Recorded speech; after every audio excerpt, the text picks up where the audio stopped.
Did you know that Marlene Dietrich had the first lesbian kiss in Hollywood history? And I bet you didn't know she was the first woman to cross-dress for a massive audience. We all know she embodied independence in every sense. Her very essence exuded free will and liberty. But let's not stop at her iconic image. I am about to delve into some lesser-known details and secrets that'll surprise you. I'm about to peel back the layers of that iconic Dietrich silhouette and reveal a side of her you've never seen before. Brace yourself as we explore how this bisexual icon became the den mother of the sexual revolution while juggling 3 lovers in a single day. But the heart-wrenching decision she had to make, which I'll reveal at the end, will leave you in tears. By the time this video ends, you'll forever etch Marlene Dietrich in your mind in a whole new light. But first you've got to get a feel for who she was. Allow yourself to be swept away by her enduring charisma. Germans adored and hated her, craving what they couldn't have. She was pure allure, and that was her essence. Marlene Dietrich held an unshakable grip on her own destiny. She was always in command, and that's just the way it was. With her irresistible charm that was her own, she epitomized the epitome of style, elegance, and self-possession that defined the glamorous 1930s. From the start, Dietrich stood out with her glamorous yet androgynous style. She declared, "I dress for the image, not for myself, not for the public, not for fashion, not for men." "If I dressed for myself, I wouldn't bother at all," she confessed. She added, "Clothes bore me. I'd wear jeans." For Dietrich, her attire was more than just clothing. It was a purposeful expression of the image she carefully built throughout her remarkable career.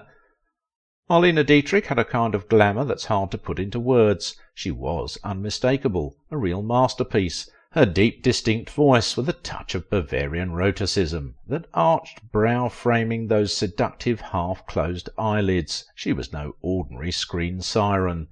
Dietrich helped reshape norms, challenging social and sexual oppression in a way that no woman had done before.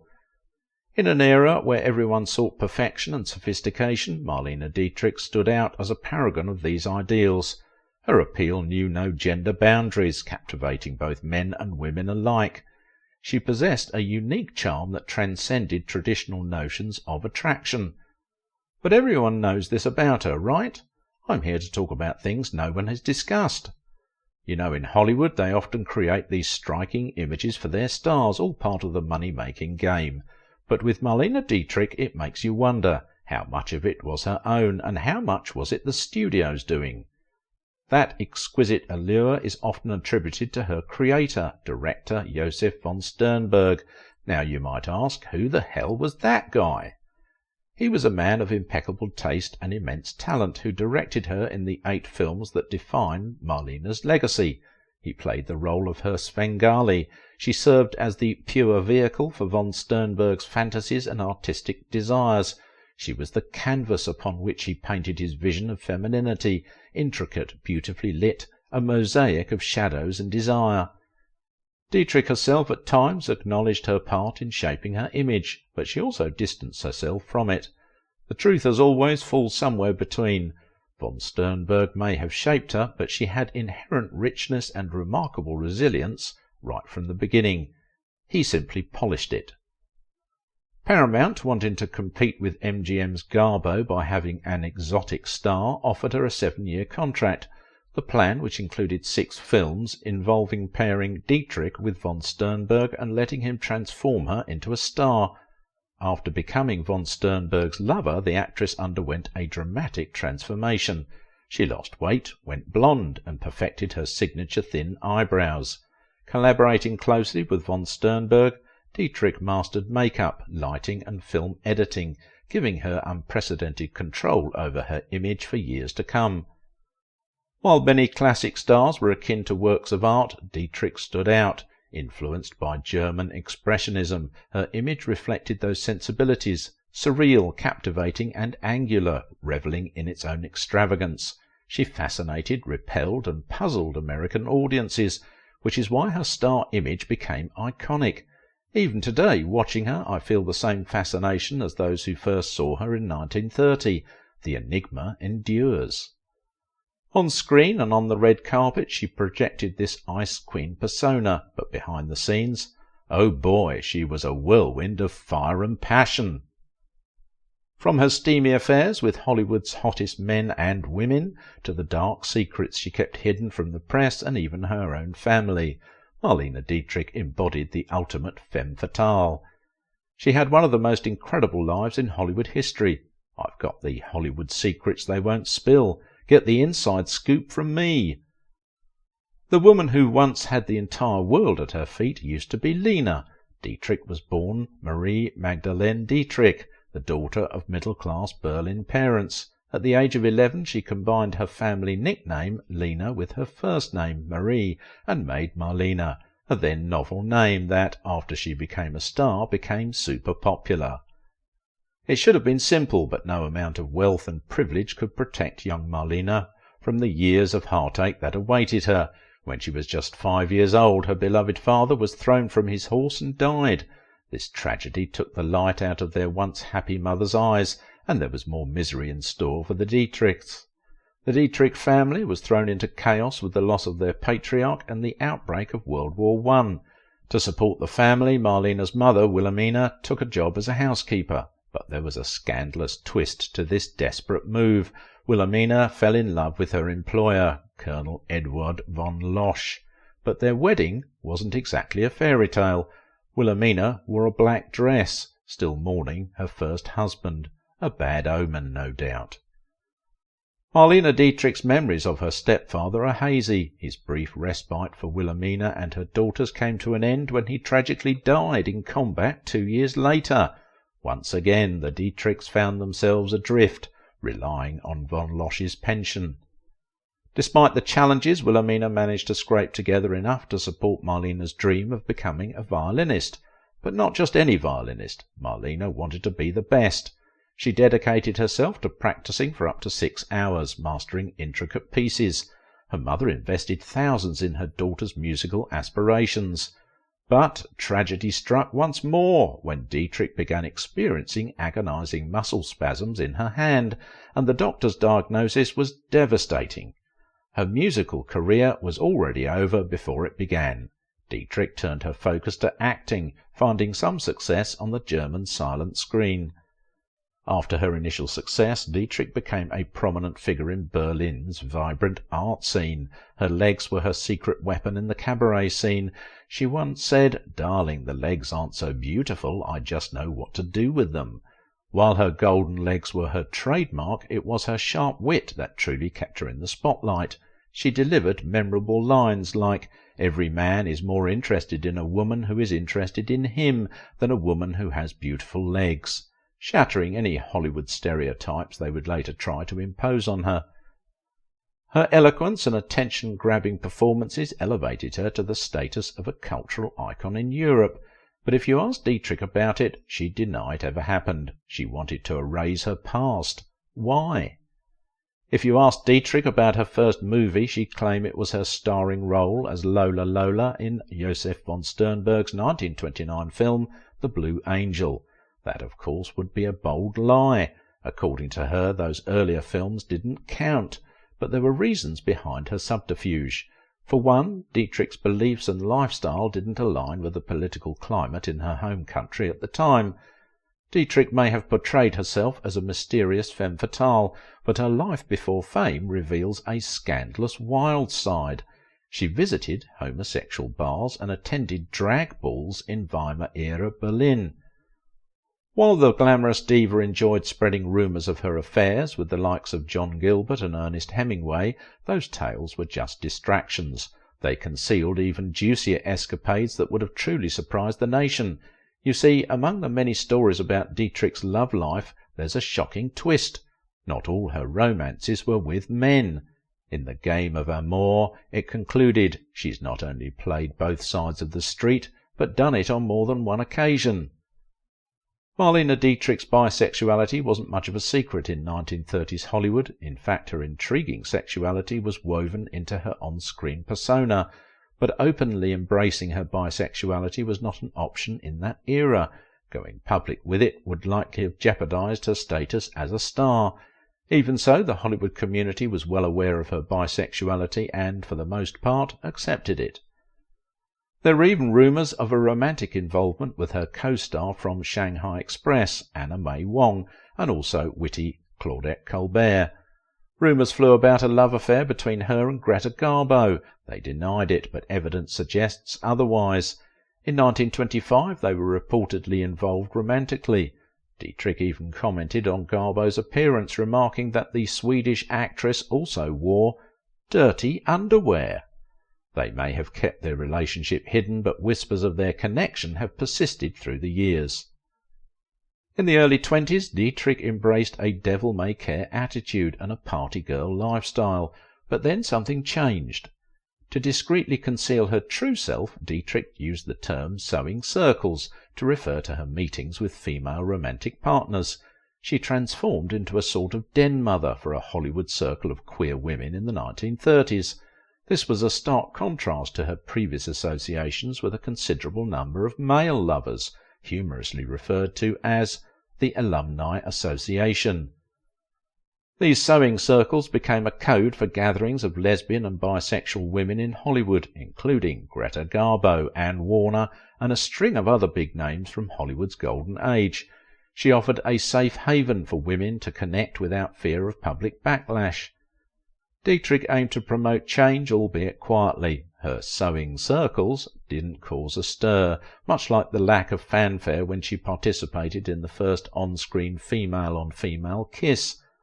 The scene is just flat-out amazing. Standing at 5'5", she shed 15 pounds, going from 145 to 130 for Morocco, a transformation evident in the sculpted angles of her jaw. The cinematographer worked tirelessly to capture her in all her glory. With the lighting, make-up magic, and cinematic skill, they turned an ordinary German girl into a dazzling Hollywood star. She shone as a nightclub singer in Morocco, where she seduced, rejected, and ultimately fell for a young Gary Cooper. Her character, Mademoiselle Amy Joly, wasn't far from her true self. While making the movie, she fell in love with Cooper, who happened to be in another relationship with Mexican star Lupe Velez at the same time. Velez's jealousy reached such heights that she once threatened to tear out Marlene Dietrich's eyes, if given the chance. She was a master at making connections both in and out of Hollywood. Her life reads like a who's who of people she charmed and who loved her back. Her daughter, Maria Riva, held a treasure trove of personal writings that reveal her intense love life.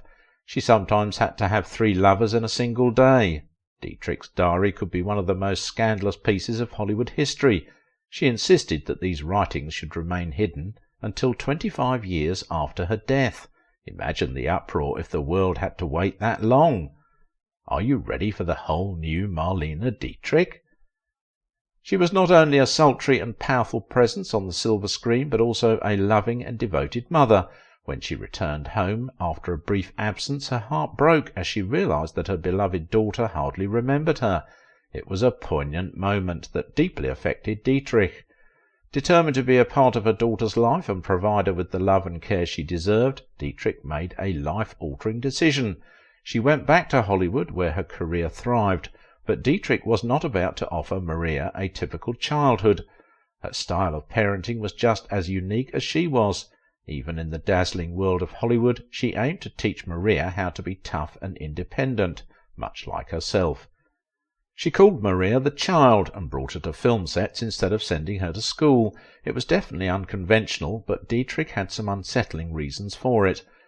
After the success of Shanghai Express, she received a chilling anonymous letter. It threatened to kidnap her daughter unless she paid a hefty ransom. More letters followed, escalating the danger and warning against involving the authorities. Dietrich was gripped by fear. With her husband's support, they sought help from friends who guarded their home for 2 terrifying nights. When Dietrich showed the letters to her husband, Rudolf Sieber, she insisted they avoid the authorities. Unbeknownst to her, Sieber secretly contacted them. While he kept watch outside Maria's door for 48 anxious hours, the authorities were also discreetly on the case. The immediate threat passed and the culprits never struck. Yet this ordeal left its mark. Dietrich insisted on having Maria by her side. It seems Dietrich had a softer side after all. I want to introduce you to Dietrich's vulnerable side. Despite her fame, Dietrich had a very few friends in Hollywood due to her reserved demeanour.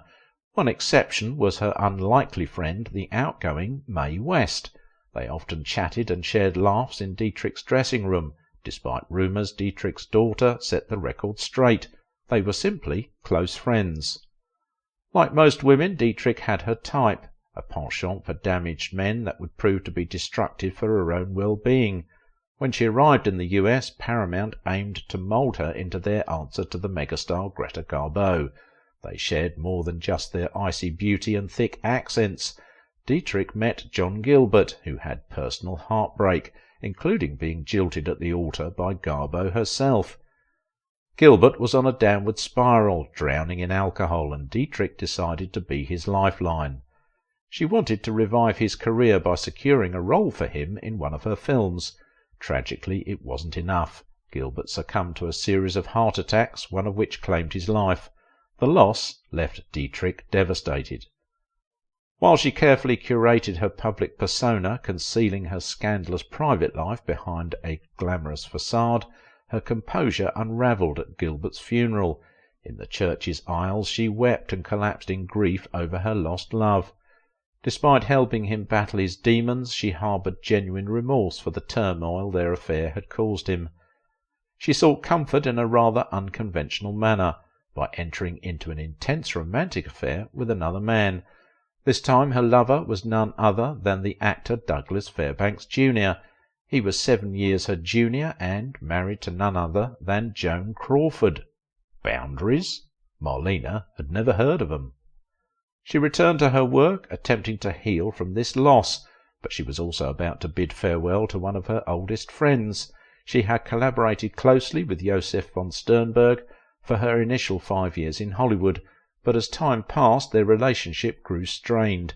Sternberg decided to return to Germany, hoping to find more appreciation for his work there.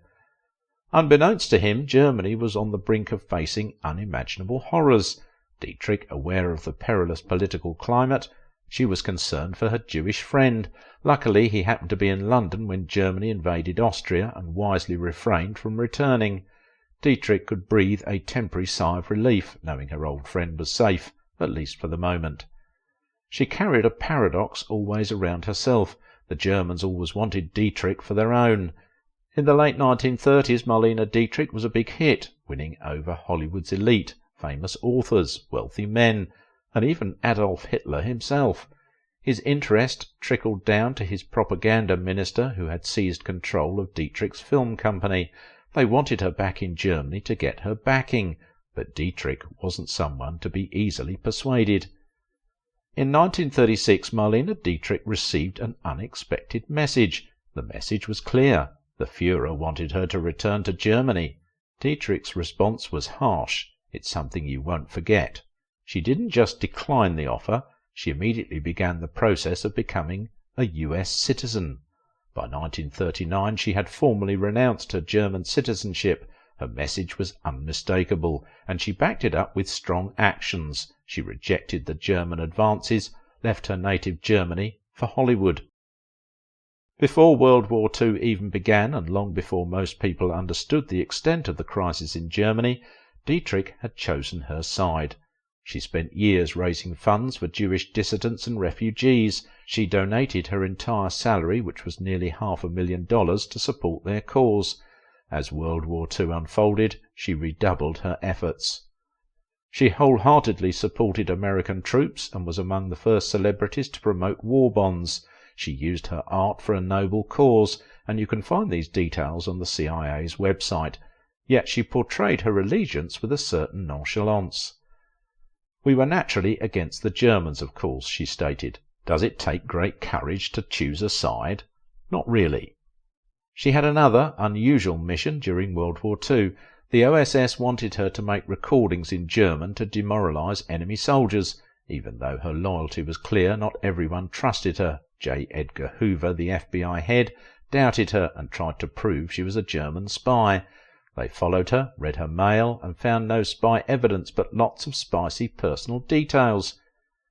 In World War II, to fend off men who assumed she was easy, she'd say she'd sleep with them over the Führer's dead body. After World War II, she took it further, suggesting Hitler was alive in Argentina, a sharp comeback. But she also worried about those she left in Germany, and there was more. During World War II, she had a dark secret to bear. Her family back in Berlin, especially her sister Elizabeth, ran a movie theatre frequented by German officers. She despised their actions but faced a difficult choice. Should she blame her sister and brother-in-law for aiding German officials, or forgive them? At first she used her power to protect them, but as time passed she regretted it. By the time she started her memoirs, she had cut Elizabeth, her brother-in-law and her nephew out of her life and her story. From then on, Marlene Dietrich was officially an only child. Her iconic style was more than just fashion, it was a political statement. Her resistance to German influence during wartime and her association with the free-spirited Weimar cabaret scene made her a symbol of a liberated Germany. She rocked the Dietrich silhouette, defined by her preference for tailored suits that flattered her unique shape, broad shoulders and narrow hips. Today, as we discuss women's roles in Hollywood and embrace diverse gender identities, Dietrich's androgynous style takes on a new meaning. It challenges both the male-dominated film industry and traditional gender norms. While Dietrich's masculine fashion wasn't uncommon in her time, think Katharine Hepburn, Joan Crawford or Barbara Stanwyck, her appeal spanned genders. She promoted gender equality and empowering women. She lived life on her own terms and inspired others to do the same. Marlene was a Hollywood legend like no other. Beyond the glitz and glamour, she had a heart committed to doing what's right. She wasn't just a seductive blonde bombshell. She was a trailblazer who turned Hollywood upside down and ignited the first wave of sexual liberation. She embodied independence, defining the elegance of the 1930s with her unique style that defied gender norms. But her story goes deeper. She lived life to the fullest. Marlene didn't just break barriers, she shattered them. She defied conventions, challenged stereotypes, and left an indelible mark on Hollywood and the world. But don't think you can walk out on me without watching this video, the best kept secret about Audrey Hepburn. You can't miss it. Trust me.